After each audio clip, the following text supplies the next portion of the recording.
여러분 인생에 도움이 되고 싶은 지혜의 노트입니다. 당신이 원하는 모든 것은 이루어질 것입니다. 당신을 응원합니다. 이 영상이 마음에 드신다면 꼭 구독 부탁드립니다. 여러분의 구독은 저에게 큰 힘이 됩니다. 감사합니다. 사랑합니다.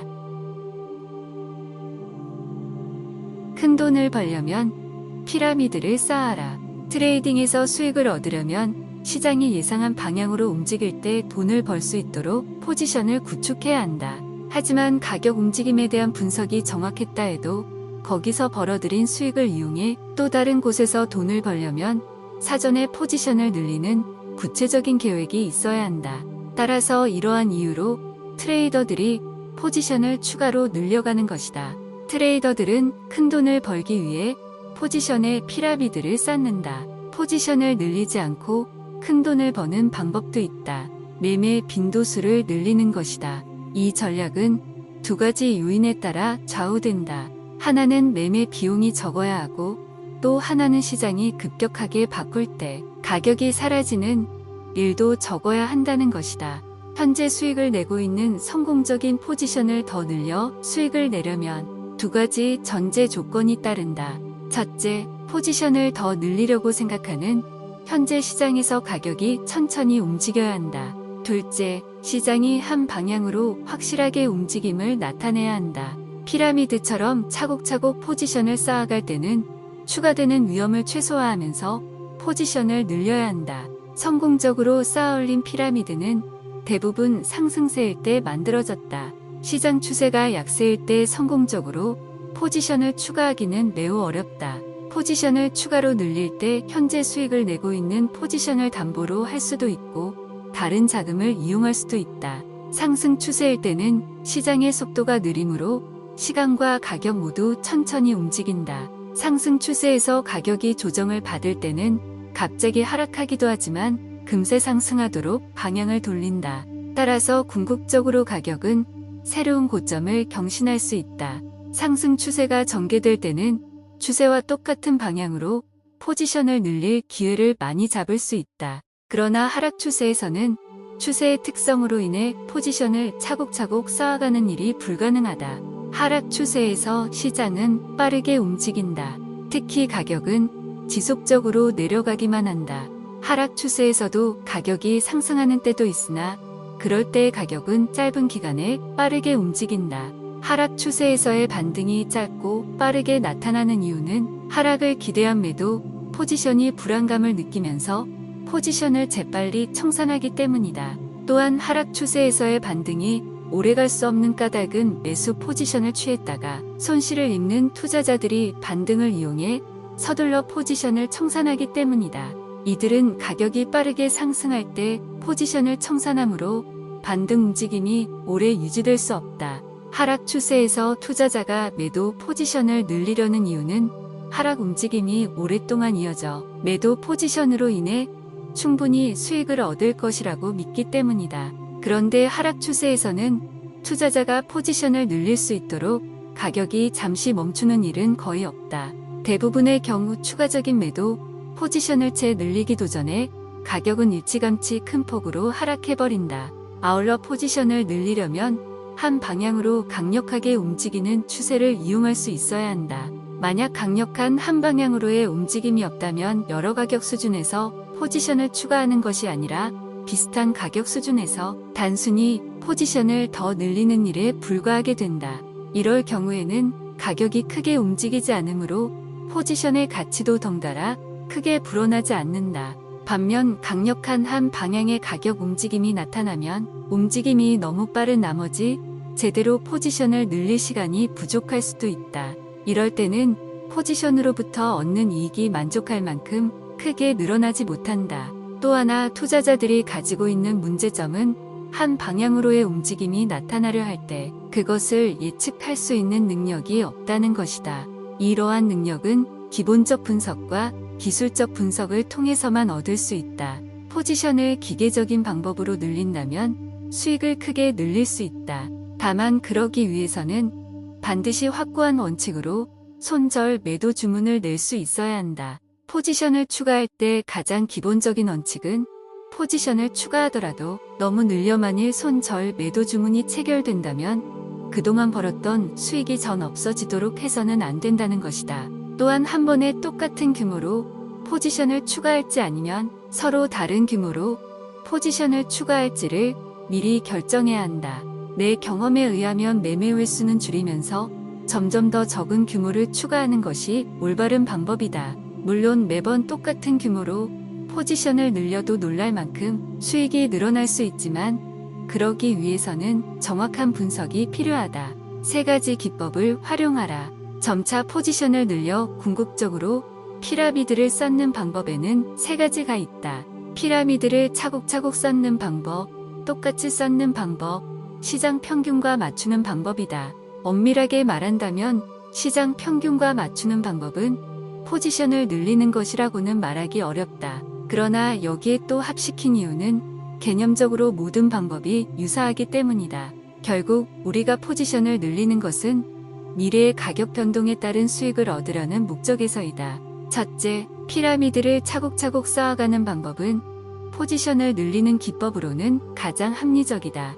초기에 포지션이 가장 많으며 새롭게 포지션이 더해질 때마다 추가되는 규모는 점차 줄어든다. 그러므로 매번 그 이전의 매매 규모보다 다음의 매매 규모가 작다. 예를 들면 다음과 같이 포지션의 피라미드를 쌓는다. 표에서 알 수 있듯이 매매 횟수가 늘어나고 가격이 상승할수록 포지션에 추가되는 주식의 숫자는 점점 줄어든다. 그 결과 전체 포트폴리오의 평균 매수 단가는 처음의 매수 단가인 $75 부근에 머문다. 가격이 점점 상승할수록 시장이 정점에 이르러 급격하게 추락할 가능성도 덩달아 높아진다. 그런데 진정한 상승 추세라면 확률적으로 말해 조정이 나타나더라도 상승 추세의 출발점 부근까지 가격이 추락하지는 않는다. 피라미드를 쌓는 방법에서 두 번째는 매번 똑같은 규모의 주식을 포지션에 추가하는 것이다. 이러한 방법으로도 높은 수익을 얻을 수 있다. 그런데 이 방법은 피라미드를 차곡차곡 쌓는 방식에 비해 치명적인 약점을 가지고 있다. 배당만을 노리고 매수하지 말라. 어쩌면 이 장의 제목은 주식의 유혹에 조심하라. 특히 배당에 주의하라가 더 어울릴 것이다. 주식시장의 중개인들은 잠재적인 투자자들이 주식을 사들이도록 만드는 온갖 방법을 가지고 있다. 그 방법을 주제로 삼은 마케팅 책도 많다. 투자자들은 주식을 보유하는 이유의 하나로 투자에 대한 소득을 꼽는다. 이 소득은 매해마다 꼬박꼬박 지급하는 배당금처럼 단순한 형태도 있는가 하면 기초자산인 주식의 가격 상승에 따른 자본이득으로 얻어지는 수익을 계속 불려 복리로 계산되는 복잡한 형태도 있다. 그런데 전자의 경우 배당금은 해당 기업에서 지급한다. 반면 후자의 경우 추가적인 수익은 투자자 자신의 노력에 따라 얻어진다. 나는 개인적으로 투자자 자신의 노력에 따라 수익을 벌어들이는 쪽을 선호한다. 나는 이제까지 이 세상의 그 어떤 회사의 경영자라도 오로지 투자자의 이익을 위해 무언가를 했다는 말을 들어보지 못했다. 현실적으로 회사의 이익이 전부 주주에게 돌아갈 수는 없다. 왜냐하면 주주들의 회사에 대한 소유는 어차피 부분적이기 때문이다. 주주들이 가지는 회사 경영에 대한 지배력은 지분이 모여 충분한 의결권을 가질 때만 가능하다. 그런데 소액 주주들을 규합해 충분한 의결권을 가지기란 매우 힘들다. 그러므로 경영자들이 기업의 운명을 좌우하는 힘을 가질 수밖에 없다. 주식시장은 선물시장이나 다른 자본시장에 비해 훨씬 복잡하다. 왜냐하면 여러 종류의 잠재적인 투자자들에게 매력적으로 보이도록 수많은 유인장치를 갖추고 있기 때문이다. 반면 선물시장에서라면 잠재적인 투자자가 느끼는 매력이란 가격 결정 공식에서의 단 두 가지 요소, 즉 수요와 공급뿐이다. 하지만 주식시장이라면 다르다. 수없이 많은 잠재적인 투자자 집단이 존재한다. 어떤 사람들은 자본소득을 얻기 위해 주식에 투자한다. 또 어떤 사람들은 특정 회사에 대한 흥미있는 뉴스를 듣고 그 회사의 주식을 사들인다. 그리고 어떤 사람들은 차익 매매 기회를 노리기 위해 주식을 사들인다. 혹은 배당을 받기 위해 주식에 투자한다. 그리고 이처럼 서로 다른 집단의 잠재적인 투자자들은 서로 다른 방식으로 주식시장에 유혹당한다. 이처럼 수많은 투자자들이 있지만 이들을 분류하면 두 종류의 범주가 된다.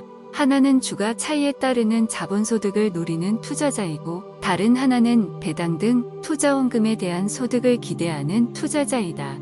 공개된 시장에서 매매될 수 있도록 주식을 상장하는 일을 분석해보자. 시장이 어떻게 만들어지는지 알게 된다면 배당이라는 매력을 주식 공급자들이 어떻게 이용하는지 이해하게 될 것이다. 주식의 마케팅에는 몇 가지 중요한 포인트가 있다. 무엇보다도 그 주식을 누가 팔고 누가 사들이는지 파악하는 것이 중요하다.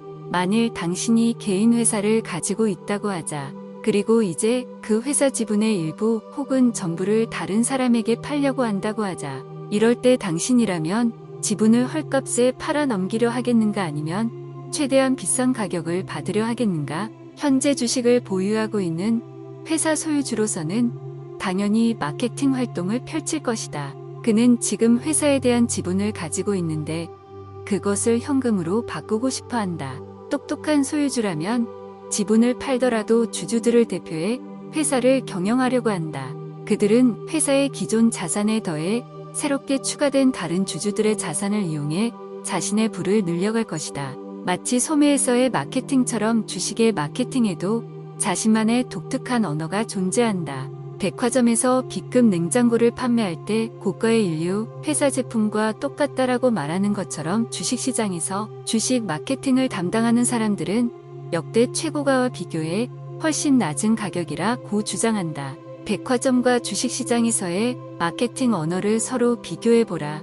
현명한 투자자라면 광고 문구의 숨은 함정을 파악하라. 주식도 마케팅 활동의 대상이 되는 제품이라는 사실을 깨달은 투자자라면 주식을 선전하는 마케팅 문구를 비판할 줄 알아야 한다. 현명한 투자자는 광고 문구의 숨은 함정을 파악해야 한다. 따라서 주식이 시장에 처음 상장될 때 매우 높은 가격으로 설정되어도 놀라지 않는다. 그것은 마치 백화점에서 소비자들에게 팔리기 위해 가격이 책정되는 것과 같다. 특히 그 회사를 설립한 소유주가 자신의 회사 지분을 넘길 때는 주가가 매우 높게 결정된다. 그런데 기업이 공개된 이후에 주식을 싸게 살 수 있는 기회가 생긴다. 대부분의 경우 기업이 주식시장에 공개된 다음에 주가는 하락하기 마련이다. 기업이 공개된 이후에 주가가 하락하는 것은 두 가지 이유 중에 하나이거나 혹은 두 가지 이유가 모두 작용하기 때문이다. 첫째는 기존 회사의 주주들이 공모 가격보다 더 낮은 가격으로 주식을 처분하기 때문이며 이때 기존의 주주는 대주주이건 소액 주주이건 상관없다. 또 다른 이유는 기업이 공개된 이후 회사가 성장하는데도 불구하고 주식시장의 주가 가액을 제대로 반영하지 못하기 때문이다. 그러므로 어떤 단계에서 건 기업의 본질적 가치보다 더 비싸게 혹은 과대평가된 상태에서 주식을 사들이는 것은 잘못된 투자이다. 그러나 주식 마케터들은 투자자들에게 현재의 주가가 과대평가된 것이 아니라 정당한 가격이라고 믿게 만들 여러 가지 수단을 가지고 있다. 예를 들어 기업 공개를 앞두고 배당을 늘리는 것은 잠재적인 투자자들이 매력을 느끼도록 만드는 좋은 수단의 하나이다. 이와 같은 잠재적인 투자자들은 자신의 투자원금에 대한 수익률에 매우 민감하다. 만일 회사가 배당금을 손쉽게 늘렸다면 마찬가지로 배당금을 줄이는 일도 매우 손쉽게 할 것이다. 하지만 투자 수익률에 신경 쓰는 투자자들은 어이없게도 일단 배당금이 늘어나면 그것이 앞으로도 계속될 것이라고 잘못 생각하는 경향이 많다. 그런 이유로 오로지 배당만을 바라보고 투자하는 사람들은 주의를 기울여야 한다. 배당금을 늘려 지급하기로 했다가 나중에 취소하는 경우가 있기 때문이다.